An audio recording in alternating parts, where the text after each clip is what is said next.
নবী করিম সাল্লাল্লাহু আলাইহি সাল্লাম বলেন, বনি ইসরাইল যুগের একজন আবেদ ছিলেন, যার নাম ছিল হযরত জুরাইজ। হযরতে জুরাইজ রাহমাতুল্লাহি আলাইহি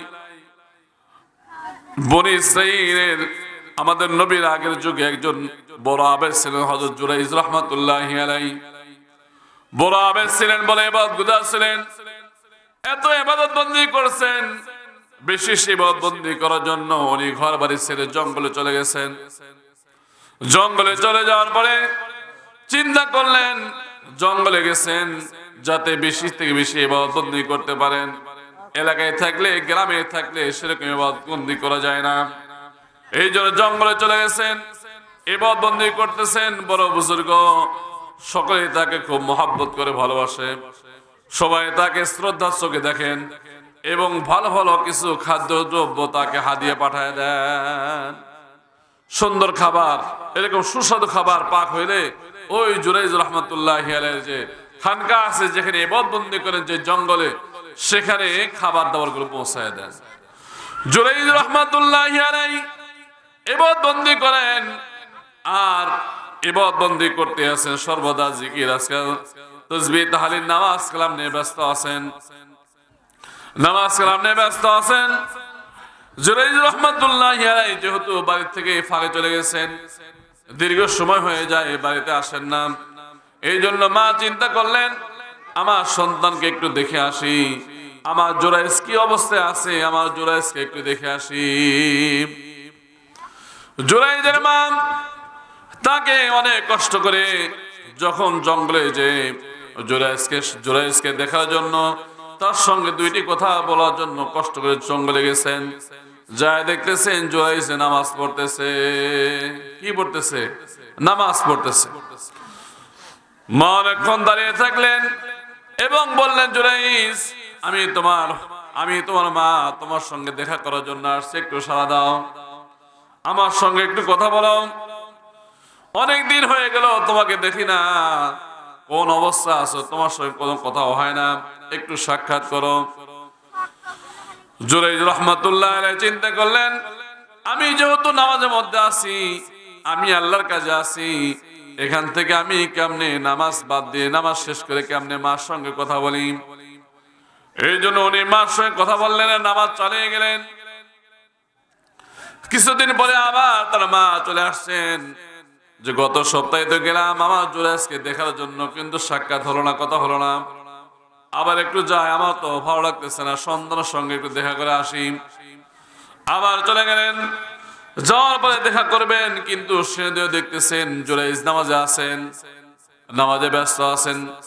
নামাজে ব্যস্ত থাকার কারণে মা সেদিনও ডাক দিলেন, কিন্তু মায়ের ডাকে সাড়া দিল না। উনি চলে আসলেন, মনে কষ্ট নিয়ে চলে আসলেন যে আমি বৃদ্ধ মানুষ, আমার সন্তানকে এক নজর দেখবো, কথা বলবো, সে আশা নিয়ে গেলাম কষ্ট করে, কিন্তু আমার সন্তান আমার সঙ্গে কথা বলল না। কিছুদিন পরে আবার চিন্তা করলেন যে আমি জুরাইজকে একটু দেখে আসি। এই জন্য যখন আবার চলে গেছেন কষ্ট করে, যাওয়ার পর দেখতেছেন সেদিনও জুরাইজ নামাজে আছে।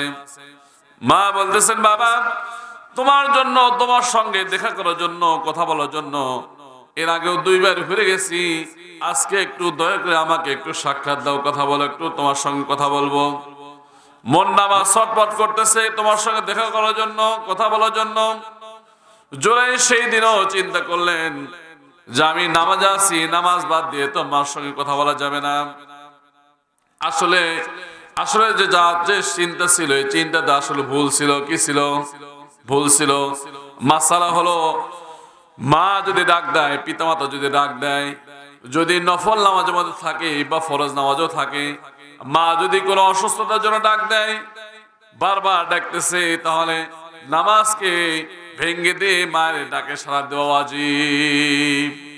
মায়ের ডাকে সাড়া দিতে হয়, পিতামাতার ডাকে নামাজকে রেখে মায়ের ডাকে সাড়া দিতে হয়। এটা হলো শরীয়তের মাসআলা। কিন্তু উনি যেহেতু আবেদ ছিলেন, ইবাদত গুজার ছিলেন, জানেন না এই মাসআলা। এই জন্য হাদিসের মধ্যে আসছে যে একজন আবেদ, উনি একজন আলেম হাজারো আবেদ থেকে শ্রেষ্ঠ। হাজারো আবেদ থেকে একজন আলেম, উনি শ্রেষ্ঠ, যিনি মাসলা মাসাইল জানেন, উনি একজন ইবাদত গুজার তার থেকেও শ্রেষ্ঠ। এরকম কথাও আছে যে আলেমের ঘুম আর আবেদের ইবাদত সমান। কারণ আলেম ঘুমাইলেও সে চিন্তা করে কিভাবে ঘুমাইতে হবে, সে মাসালা জানা আছে। কোন সময় উঠতে হবে, কোন সময় নামাজ পড়লে আল্লাহ সন্তুষ্ট হবে, সেই সময় তার জানা আছে। কোন সময় দোয়া করলে আল্লাহ কবুল করে, সেই নিয়ম নীতি সে জানা আছে। কিন্তু একজন আবেদ, তার তো সেরকম কিছু জানা নাই। এই জন্য আন্দা ধান্দা ইবাদতবন্দি করতে আছে। ওর থেকে একজন আলেমের অল্প ইবাদত, এটা অনেক গুণ বেশি উত্তম। তো যাই হোক, আবেদের উচিত ছিল মাসালা হলো, মা বারবার ডাকতেছে, নামাজকে ছেড়ে দিয়ে মা ডাকে সারা দিয়ে তাকে সান্ত্বনা দেওয়া। কিন্তু ওই না বোঝার কারণে বারবার উনি ছেড়ে দিয়েছেন, মা চলে গেছে কষ্ট নিয়ে। তৃতীয়বার যখন তার মা যখন দেখলেন বাবাকে এসে ডাক দিলাম, 3 দিন আসলাম, একটা দিন সারা পাইলাম না। তৃতীয় দিন বলতেছেন, বাবা তুমি আমার ডাকে সারা দিলে না, তুমি মায়ের চেহারা দেখলা না, তুমি ব্যভিচারের মহিলার চেহারা তুমি অবশ্যই দেখবা। আমি মা আমার চেহারা দেখলেন, আমার সঙ্গে কথা বললা না, তোমার অবশ্যই ব্যভিচার মহিলা, জেনাকার মহিলার ব্যভিচার অন্যায়কারী, তার সঙ্গে তোমার দেখা করতে হবে। এরকম বদ্ধ দেউড়ে চলে গেছে। কিছুদিন পরের ঘটনা, জুরাইজ রহমাতুল্লাহি আলাইহি যে এলাকায় থাকেন, ওই এলাকার একজন মহিলা, তার বিবাহ শাদী হয় নাই। কিন্তু বিবাহ শাদী না হওয়ার পরে দেখতে তার সন্তান হয়ে গেছে। লোকজন সবাই তাকে ধরছে, কি ব্যাপার, তোমার তো বিবাহ হইল না, তুমি কেমনে সন্তানের মা হইলে একটু বলো, কারণ কি কেমনে হইছ? তখন ওই ব্যভিচারী মহিলা বলতেছে, আমাকে ওই জুরাইজ নামক যে তোমাদের আবেদ আছে, যাকে তোমরা বেশি ভালোবাসো শ্রদ্ধা করো, সেই জুরাইজ আমার সঙ্গে অপকর্ম করে আমার পেটে বাচ্চা দিয়েছে। নাউজুবিল্লাহ। এলাকার মানুষ শোনা মানে সকলে হতভম্ব এবং রাগান্বিত হয়ে, যে আমরা জুরাইজকে অনেক ভালোবাসি, জুরাইজকে অনেক ভালোবাসি, তাকে আমরা হাদিয়া তোফা দেই, তাকে নানানবিধ ভালো ভালো খাবার দাবার, তার কাছে ফলমূল খাবার দাবার পৌঁছায় দেই, ভালোবাসি, মহাব্বত করি। আর এই জুরাইজ এই অন্যায় কাজ করছে, অপকর্ম করছে, জেনা করে বাচ্চা দিয়ে দিছে, এই ভণ্ড সুফিকে তো আমরা আর এলাকায় রাখবো না। এলাকার মানুষজন তারা লাঠি সোটা নিয়ে এসে জুরাইজের ইবাদত গাহে চলে গেছেন। যাওয়ার পরে ইবাদতগাহ এই সুপ্রি বানাইছিলেন, সেটা বাড়ি দিয়ে লাঠি দিয়ে বাড়ি তাকে ভাঙে দিয়েছেন এবং জুরাইজকেও নানান ভাবে কষ্ট দিচ্ছে, কথাবার্তা বলতেছে, লাঠি চার্জ করতেছে। জুরাইজ বুঝতেই পারে না কি ব্যাপার, বলতেছে, কি ব্যাপার, আপনারা আমার সঙ্গে এরকম কেন করতেছেন, আমার সঙ্গে এই আচরণ কেন করতেছেন, একটু বলেন। তখন বলতেছে, তুমি অমুক মহিলার সাথে অন্যায় করে বাচ্চা দিয়েছো, জেনা ব্যভিচার করছো, আর তুমি বলতেছো কিছুই বুঝতেছে না, কেন মারতেছো? এটা কেমন কথা? তুমি তো ওই যে মহিলার সঙ্গে অপকর্ম করে বাচ্চা জন্ম দিয়েছো অবৈধ ভাবে, তো তুমি কিসের বুজুর্গ? এরকম আবেদের দরকার নাই, তোমার আবেদ কিছু চলবে না, তুমি এলাকায় চলে যাও, এখানে ছাড়ো, ভণ্ডামি ছাড়ো। এই কথা বলার পরে জুরাইজ রহমাতুল্লাহি আলাইহি বললেন, আচ্ছা ঠিক আছে, যে মহিলা আমার নামে এই অপবাদ দিচ্ছে, সেই মহিলাকে একটু ডাক দিয়ে দেন। সেই মহিলাকে ডাকেন, আমি তার সঙ্গে কথা বলি। ওই মহিলাকে ডাকা হলো। ডাকার পরে জুরাইজ রহমাতুল্লাহি আলাইহি ওযু করলেন। ওযু করার পরে ওই দুধের বাচ্চা, ছোট শিশু বাচ্চা, তাকে বলতেছে, হে ইয়াতিফিল, হে বাচ্চা, তুমি বলো তোমার বাবাকে তুমি একটু পরিচয় দিয়ে দাও। তখন ওই শিশুর বাচ্চা, দুধের বাচ্চা, অল্প বয়সের সন্তান, সে বলতেছে, হে জুরাইজ, তার তো কথা বলার তখনও ক্ষমতাই হয় নাই, ছোট্ট বাচ্চা, কিন্তু আল্লাহ রাব্বুল আলামিন তার জবান খুলে দিয়েছেন। তখন সে সন্তান বলতেছে, আমার বাবা হলো অমুক ছাগলের রাখাল, ওই রাখাল আমার মার সাথে অবৈধ কাজ করে, জেনা করে আমি তার থেকে সন্তান হয়েছি। তখন ওই মহিলা বলতেছে, জনাব, আসলে আমি সাজগুজ করে আপনার সঙ্গে দেখা করার জন্য আসছিলাম, আমি অনেক ভাবে আপনার সঙ্গে উপস্থাপিত হয়েছি, কিন্তু আপনি আমাদের কর্ণপাত করেন নাই। তখন আমি ওই রাখালের সঙ্গে অপকর্ম করে আমার পেটে সন্তান আসছে। তখন জুরাইজ বললেন যে, আমার মা যে আমার জন্য বদ্ধ করেছিলেন, যে আমার সঙ্গে তুমি দেখা করলা না, কথা বললা না, তুমি একজন ব্যভিচারী নারীর সঙ্গে তোমার দেখা হয়ে যাবে। ওই যে মা বদদোয়া করছিলেন, সে বদদোয়া লেগে গেছে। তো যাই হোক, আল্লাহ রাব্বুল আলামিন জানায় দিয়েছেন হাদিসের কথা, এটা গল্প না। কিতাবের মধ্যে বুখারী শরীফের মধ্যে আসছে, নবী করিম সাল্লাল্লাহু আলাইহি ওয়াসাল্লাম হাদিসটা এই ঘটনা বর্ণনা করেছেন যে পিতামাতার সাথে যদি সদ্য ব্যবহার না করা হয়, অপকর্ম করা হয়, তাদের সাথে যদি ভালো ব্যবহার না করা হয়, তাহলে তাদের বদদোয়া লেগে যায়। হাদিসের মধ্যে আসছে সালাসাতুন দাওয়াতুন মুস্তাজাবাতুন, তিন শ্রেণী মানুষের দোয়া আল্লাহ তাআলা অবশ্যই কবুল করেন। সুদোয়া হোক আর খারাপ দোয়া হোক আর ভালো মন্দ যে দোয়া হোক না কেন, তিন শ্রেণীর ব্যক্তির দোয়া আল্লাহ তাআলা কবুল করেন।